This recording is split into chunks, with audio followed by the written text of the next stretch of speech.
কোনো সমস্যা থাকলে কইতে পারো। না ভাইজান, কিছু হয় না। আর মিথ্যা কথা কইতাছে। আরে আমার থেকে কে ভালো চিনে কও? এত ছটপট একটা মাইয়া হঠাৎ করে চুপ হয়ে গেছে, অফিসে গিয়ে খালি কান্নাকাটি করে। আর কি হচ্ছে সেটাও আমারে কইতাছে, কস না। ব্যবসায়ীদা, আমি তোমার আমার আপন ছোট বোনের মতো দেখি। তুমি যদি আমার ভাই মনে করো তাইলে আমার কইতে পারো কি সমস্যা হয়েছে। আমগো আগে সুপারভাইজারটাই ভালো আছিল রে, কারো লাগে খারাপ ব্যবহার করতো না, কারোর খারাপ প্রস্তাবও দিত না।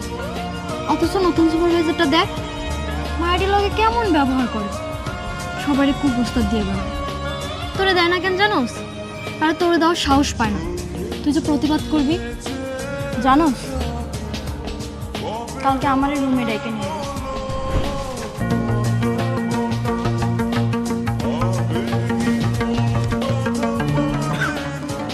মিলি কই? মিলি তো বাথরুমে গেছে।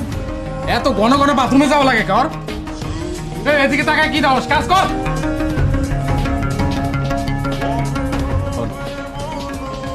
গোডাউন করুন, কেন?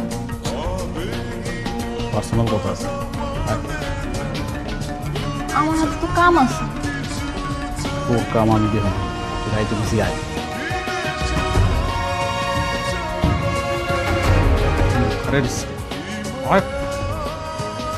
আবার তাক কাজ কর।